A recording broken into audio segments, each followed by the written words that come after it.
kita akan tengok, sekarang kita akan tengok berkaitan dengan peranan pemerintah dan juga rakyat. Kalau minggu lepas kita dah belajar berkaitan dengan sistem perundangan di Melaka, Kerajaan Kesultanan Melayu Melaka, ada 2 undang-undang. Hari ini kita akan tengok tajuk 1.4 iaitu peranan pemerintah dan juga rakyat. Yang pertama sekali kita mesti tahu bahawa rakyat dan juga pemerintah, mereka ini saling berhubungan, saling ada hubung kait dan saling memerlukan antara golongan rakyat dan juga pemerintah, kerana mereka zaman dahulu dalam Kerajaan Kesultanan Melayu Melaka, mereka ni diikat melalui satu konsep yang dinamakan sebagai konsep wadat. Wadat, WAADAT, wadat. Apa dia konsep wadat? Wadat ni bermaksud rakyat bernaung di bawah sultan dan mereka ini saling berhubungan, saling memerlukan antara satu sama lain. Kita tengok yang pertama, golongan pemerintah terdiri daripada siapa? Yang pertama, golongan pemerintah tu terdiri daripada sultan. Yang kedua, golongan pemerintah terdiri daripada pembesar. Golongan pembesar, Kerajaan Kesultanan Melayu Melaka kita belajarkan ada pembesar 4 lipatan. Itu adalah golongan pemerintah juga. Yang ketiga, golongan kerabat diraja. Kerabat diraja pun termasuk dalam golongan pemerintah. Yang keempat adalah golongan ulama. Ulama juga merupakan sebahagian daripada pemerintah dalam Kesultanan Melayu Melaka. Yang pertama kita tengok. Ini kalau kamu belajar dekat tingkatan 3 dulu ni, ingat lagi yang ini sebenarnya kita dah belajar dulu ni dalam tajuk tingkatan 3 dulu. Apa peranan sultan? Yang pertama, menaungi dan menjaga keselamatan rakyat. Sultan mesti menaungi rakyat dan menjaga keselamatan negeri. Dia mesti jaga keselamatan negeri dia. Itu peranan sultan yang pertama. Kalau ada ancaman, sultan lah orang yang pertama sekali memberi arahan untuk berperang dan sebagainya. Yang kedua, peranan sultan adalah mewujudkan perpaduan rakyat. Sultan mesti mewujudkan perpaduan dalam kalangan rakyat. Dia tidak boleh mengarahkan rakyat supaya untuk berpecah belah dan sebagainya. Sultan yang sepatutnya memberi arahan untuk rakyat bersatu padu. Yang keempat, menjaga kemakmuran dan kestabilan kerajaan. Sultan mesti jaga kemakmuran dan kestabilan kerajaan.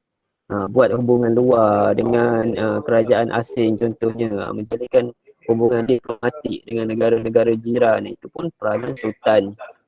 Yang keempat, memperkenalkan undang-undang untuk mengawal rakyat. Tugas sultan adalah buat undang-undang. Sebab tu dekat Melaka adanya 2 undang-undang tadi kan yang kita belajar tadi, Undang-Undang Laut Melaka, Hukum Kanun Melaka. Itu peranan sultan, buat undang-undang supaya rakyat patuh kepada peraturan. Apa pula peranan pembesar? Kita tengok peranan pembesar. Pembesar berperanan memelihara keamanan dan kebajikan rakyat di kawasan pegangan. Sultan ni dia lebih spesifik di kawasan pegangan dia sahaja. Itu peranan pembesar. Dia mesti jaga keamanan dan juga kemakmuran. Yang kedua, mewujudkan ataupun menjadi perantara antara sultan dengan rakyat. Jika rakyat nak menyampaikan satu-satu peraturan ataupun amanah, jadi sultan yang pembesar yang akan menyampaikan amanat tersebut. Itu peranan pembesar. Yang ketiga, mengutip hasil melalui sistem serah dan membekalkan tenaga tentera melalui sistem kerah. Ingat dulu dalam Kerajaan Melayu Melaka, kita ada sistem serah dan sistem kerah. Sistem kerah tu apa? Sistem serah tu apa? Sistem serah dulu.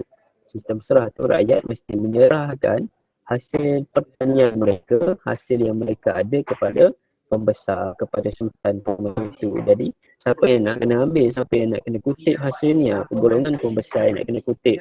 Kemudian rakyat zaman dahulu ada sistem kerah. Contohnya raja nak membina istana, siapa yang akan dikerahkan? Yang akan dikerahkan adalah rakyat. Jadi siapa yang nak mengarahkan rakyat ni supaya bergerak?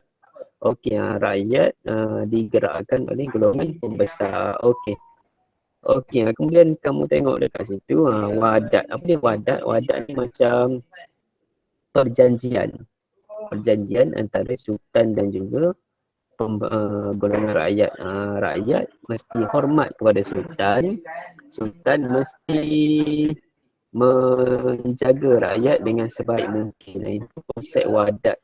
Rakyat mesti hormat kepada sultan. Dekat situ kamu boleh tengoklah dia punya hmm, kamu boleh tengok dekat situ teks ucapan ataupun teks kita panggil teks apa ni, perbualan di antara Demang Lebar Daun dan juga Sang Sapurba pada masa itu. Ini teks Melayu lama ni, karya Melayu lama. Okey, kemudian kita kena tengok lagi apa peranan rakyat. Tadi peranan golongan sultan, kemudian peranan pembesar. Okey, seterusnya kita tengok apa peranan golongan rakyat. Okey. Yang pertama, rakyat berperanan untuk menunjukkan taat setia kepada pemerintah. Rakyat mesti tunjukkan taat setia kepada golongan pemerintah. Mesti menumpahkan sepenuh taat setia. Tidak boleh menderhaka kepada sultan. Sebab itu zaman dulu kalau ada siapa yang tidak mendengar arahan sultan, mereka akan diistilahkan sebagai orang yang menderhaka. Itu zaman dulu. Okey, mesti yang kedua, peranan rakyat yang kedua mesti patuh arahan pemerintah dan tidak boleh derhaka kerana takut akan ditimpa tulah. Ini yang kita biasa dengar kan. Dia ada satu konsep taat, yang kedua konsep derhaka, yang ketiga konsep tulah. Siapa yang menderhaka kepada sultan, maka akan ditimpa tulah. Tulah tu adalah malapetaka lah, bencana. Rakyat sangat takut kalau dia menderhaka pada sultan, akan ditimpa tulah, ditimpa malapetaka. Okey, peranan rakyat selain itu adalah menjadi tentera. Ini ada kaitan dengan konsep kerah yang kita belajar tadi. Rakyat mesti menjadi tentera jika diminta untuk menyertai perang ataupun mana-mana arahan yang diberikan oleh sultan, maka rakyat mesti ikutlah. Ayat 4, menghadiri majlis umum. Rakyat pun mesti menghadiri majlis umum. Jika pembesar dia buat program gotong royong, rakyat mesti datang menghadirkan mereka. Okey, menjadi pengayuh atau pendayung kapal perang. Jika mereka nak berperang, contohnya nak meluaskan kuasa ataupun nak mempertahankan negara, siapa yang akan menjadi pendayung ataupun pengayuh kapal perang? Golongan rakyat. Mereka akan dijadikan sebagai pendayung. Mereka bukan dijadikan, mereka mesti memberikan tenaga mereka sebagai pendayung ataupun pengayuh kapal perang. Okey, selain itu mesti menyumbang tenaga melalui sistem kerah. Contohnya macam tadilah saya terangkan tadi, membina istana dan juga jalan. Okey, ada nyatakan dekat situ ada satu perumpamaan rakyat dengan pembesar, rakyat dan juga sultan, rakyat dan juga pembesar. Okey, rakyat itu umpama akar, raja itu umpama pohon. Jika tiada akar, nescaya pohon tidak akan berdiri. Demikian lagi raja dan juga segala rakyatnya. Maksudnya dekat situ diterangkan berkaitan dengan kepentingan hubung kait di antara raja dan juga rakyat. Sama ibarat seperti pokok dengan tebing lah. Kalau saya boleh ibaratkan pokok dengan tebing. Raja itu ibarat pokok, rakyat itu ibarat tebing. Kalau pokok itu tidak ada tebing, pokok apa yang akan terjadi pada pokok? Kalau berada di tepi sungai contohnya, apa yang akan berlaku pada pokok? Kalau tak ada tebing runtuh. Pokok akan hanyutkan. Pokok akan tumbang. Itu kesan dia. Sama juga kalau tebing tadi tak ada pokok, ibarat tebing tu kosong, tak ada apa-apa. Jadi itu adalah perumpamaan dia lah. Okey, tadi kita tak bincangkan siapa itu rakyat. Rakyat ini dia boleh terdiri daripada yang pertama golongan peniaga, orang-orang yang berdagang, peniaga tu Itu rakyat. Yang kedua, golongan petani. Petani adalah rakyat. Yang ketiga, golongan tukang. Orang yang bertukang, buat kapal, buat arca, buat patung pada zaman dulu kan. Itu pun golongan rakyat. Yang ketiga, nelayan. Okey. Golongan seterusnya dalam golongan yang terdiri daripada rakyat juga adalah golongan hamba. Hamba ni ada 3 jenis hamba. Satu, hamba raja. Hamba yang dimiliki oleh raja. Yang kedua, hamba berhutang. Orang yang berhutang tak dapat bayar hutang dia, jadi dia dijadikan sebagai hamba. Yang ketiga adalah hamba biasa. Okey, itu adalah kategori jenis rakyat. Okey, setakat tu boleh faham. Kamu boleh cuba buat eksperimen ni kat rumah, Iman. Boleh faham tak setakat tu? Boleh. Okey. Okey, kalau boleh faham, jadi kita dah habis ni bab 1 ni. Bab 1 ni dia menerangkan berkaitan dengan yang pertama, latar belakang negara bangsa sebelum kedatangan barat.